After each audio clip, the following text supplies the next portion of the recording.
ঢাকা খুলনা রোডের অনেক পুরনো ও নামকরা অপারেটর করিম মোটরস অর্থাৎ টুঙ্গিপাড়া এক্সপ্রেস।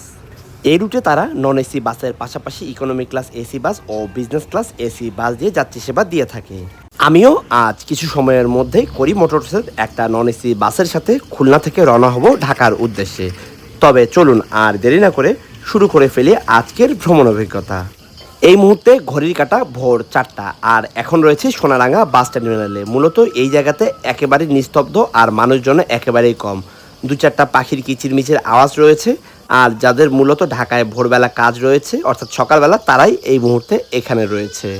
এই হলো টুঙ্গিপাড়া এক্সপ্রেসের সোনারাঙ্গা বাস টার্মিনালের বড় কাউন্টার। মোটামুটি বেশ বড় সড়ো একটা কাউন্টার এটা। আমি ভেবেছিলাম হয়তো ভোরবেলার গাড়ি অর্থাৎ 4টা থেকে গাড়ি শুরু হয়, এই মুহূর্তে হয়তো গাড়ির যাত্রী হবে না। তবে আমি আসলেই কাউন্টারের ভিতরে ঢোকার পরে অবাক হয়ে যাই। খুলনা থেকে করিম মোটরসের যে বাসগুলো চলাচল করে সবগুলো বাসের ভাড়ার তালিকা রয়েছে এইখানে। আর তাদের কাউন্টারটা মোটামুটি বেশ বড় সড়ো। কাউন্টারে ঢোকার পরে হাতের ডান দিকে একটা কনফেকশনারি রয়েছে এবং ভেতরের দিকটাতে মোটামুটি 25 থেকে 30 জন বসার ব্যবস্থা, ওয়াশরুম ও নামাজের ব্যবস্থাও রয়েছে। মোটামুটি বেশ সাজানো গোছানো ও পরিষ্কার পরিচ্ছন্ন একটা কাউন্টার। তবে এই কাউন্টারটা কিন্তু এসি নয়, এখানে ফ্যানের ব্যবস্থা রয়েছে। ভোর 4টা থেকে সোনাডাঙ্গা বাস টার্মিনাল থেকে ঢাকার উদ্দেশ্যে বাস ছেড়ে যায়। সর্বপ্রথম বাস ছেড়ে যায় এমাদের এবং তারপরেই কিন্তু করিম মোটরসের। তবে 4টা থেকে শুরু করে 4:30 পর্যন্ত এরই মধ্যে 4টা বাস চলে গেল, কোনো বাসে আমরা আসলে সিট পাইনি। ইতিমধ্যে ঘড়ির কাঁটা ভোর 4:37 হয়ে গিয়েছে। আর আমরা যে বাসটাতে সিট পেয়েছি সেই বাসটা ভোর 4:45, আর সিট পেয়েছি F12। 4:45 আমাদের বাসটি ছাড়ার কথা থাকলেও বাস কাউন্টারে আসতে আসতেই প্রায় 4:45 হয়ে যায়। তবে করিম মোটরসের বেশিরভাগ বাসই কিন্তু হিনে একে 1J সিরিজের। সো এই আশা নিয়ে মূলত করিম মোটরসের টিকিট কাটা। কেননা এমাদের ফ্রেশ কিছু গাড়ি চলে গিয়েছে, কিন্তু ওগুলো অশোক লেল্যান্ডের হওয়ায় সেগুলোতে টিকিট নেয়নি। আমার আজকের এই ভ্রমণে কিন্তু আমরা দুজন ছিলাম। একজন মোটামুটি সবার পরিচিত রায়ান বিন আমিন ভাই এবং আমি। তবে বাস কাউন্টারে আসার সাথে সাথে আমরা দুজনে কিন্তু বেশ ভালো একটা শক খাই। গাড়ি কাউন্টারের সামনে ঘুরিয়ে প্লেস করতে মোটামুটি 2 থেকে 3 মিনিটের মতো সময় লেগে যায়। কেননা মূলত যেই রাস্তা থেকে গাড়িটা এসেছে আমরা সোজা বের হতে পারতাম, তবে এই রাস্তার অবস্থা বেশ ভালোই শোচনীয়।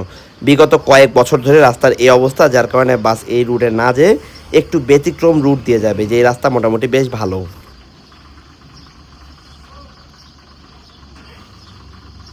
সকালবেলা মোটামুটি সবচেয়ে বেশি বাসই যায় এমাদের।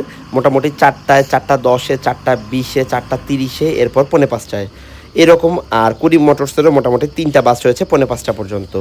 তবে যাত্রীর চাপ বেশ ভালো রয়েছে। এর মধ্যে বাসে উঠে গিয়েছি। এই হলো বাসের সিট। বাস মোটামুটি কিছুটা পুরনো, তবে সিটের কন্ডিশন যে খুব একটা খারাপ তা কিন্তু না। বাংলা সিট, মোটামুটি নরম, তবে সিট কাভারটা নোংরা। এবং যে জায়গাটা বসার ওই জায়গাটা নরম থাকলেও ওই জায়গাটাও কিছু কিছু জায়গায় নোংরাই মনে হয়েছে আমার কাছে।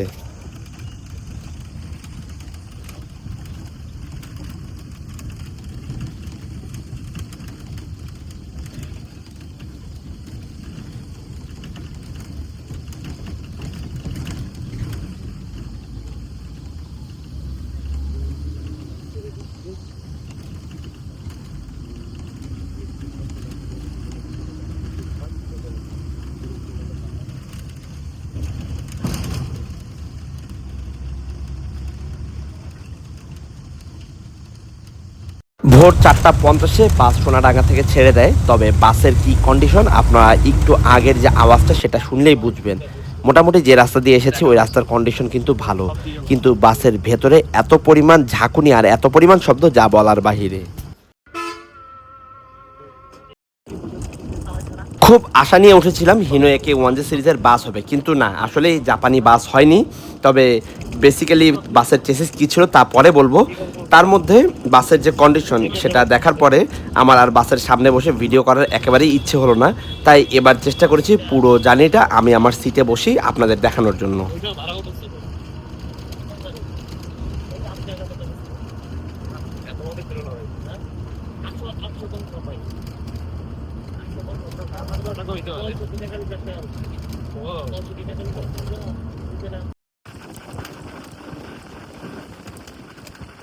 বাসের চেসিস ইন্ডিয়ান হলেও কিন্তু বাসের টান বেশ ভালো ছিল। যিনি ড্রাইভার সাহেব ছিলেন তিনি বেশ স্মুথলি গাড়ি চালাচ্ছিলেন, 80, 85 বা 90 এরকমটা ধরেই।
বাস সোনাডাঙ্গা থেকে ছেড়েছে, প্রায় 50 মিনিট হয়ে গেছে, অর্থাৎ ঘড়ির কাঁটা ভোর 5টা 40, আর ইতিমধ্যে কিন্তু দিনের আলো ফুটতে শুরু করে দিয়েছে।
এর মধ্যে আমরা এসে পৌঁছে গিয়েছি গোপালগঞ্জে, আর এখন সকাল 6টা 5 বাজে।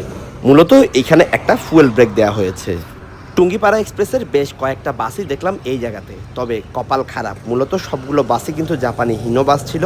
শুধুমাত্র আমাদের যে বাসটা ছিল সেটাই ছিল আইসারের বাস। আইসারের হলেও কিন্তু ড্রাইভার সাহেব বেশ ভালোই গাড়ি টেনে এসেছেন। মূলত ভোরবেলা রাস্তাও খালি, কোনো ট্রাক বা লোকাল যে বাজারগুলো সেগুলো তো মানুষজন একেবারেই নেই, যার কারণে পুরো ফাঁকা রাস্তা টেনে এসেছেন।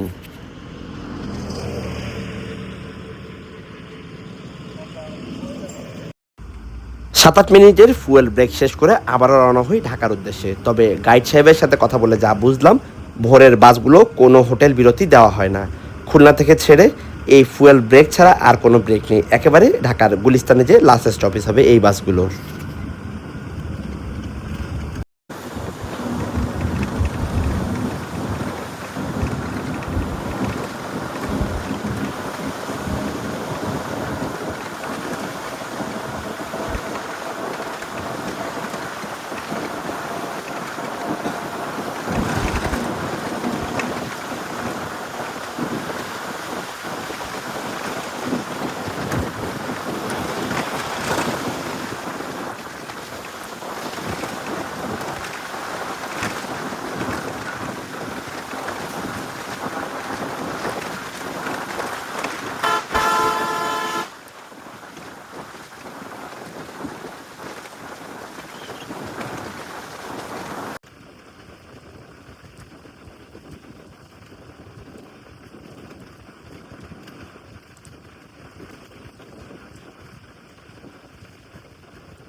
এই মুহূর্তে কিন্তু ঢাকা সিটিতে বেশ ভালোই গরম রয়েছে, কিন্তু এই দিকে অর্থাৎ খুলনার দিকে আসার পরে যা বুঝলাম, মোটামুটি শীতের কিছুটা প্রভাব রয়েছে। যেহেতু নন এসি বাসে ভ্রমণ করছিলাম, জানালা খোলা রাখলেই পুরো কাঁপুনি দিচ্ছিল শরীর। মোটামুটি বেশিরভাগ যাত্রী কিন্তু জানালার গ্লাস বন্ধ করে রেখেছে।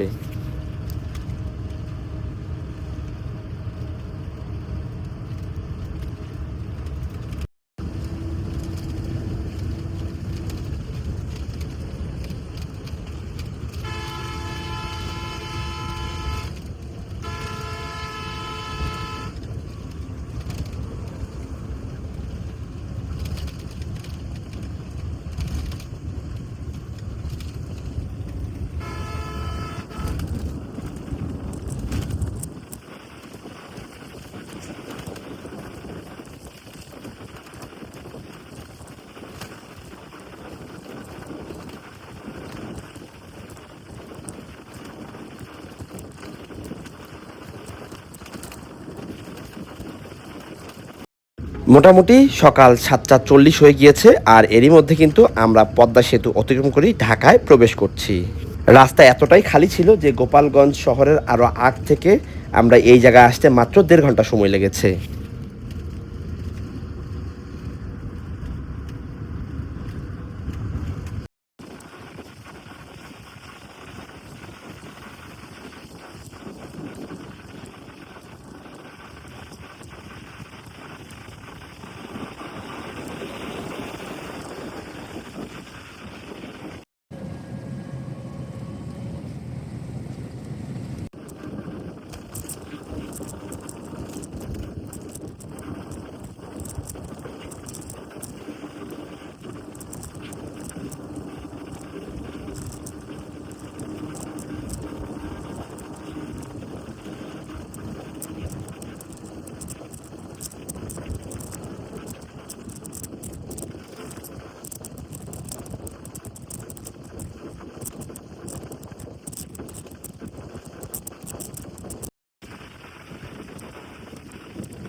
সকাল 8:03 বাজে আর এই মুহূর্তে বুড়িগঙ্গা দ্বিতীয় সেতু অতিক্রম করছি। মূলত এই সেতু অতিক্রম করার সাথে সাথেই কিন্তু আমরা ঢাকা সিটিতে প্রবেশ করছি। তবে বলা যায় পদ্মা সেতু থেকে এই জায়গাতে আসতে আমাদের সব মিলে 24 মিনিট সময় লেগেছে।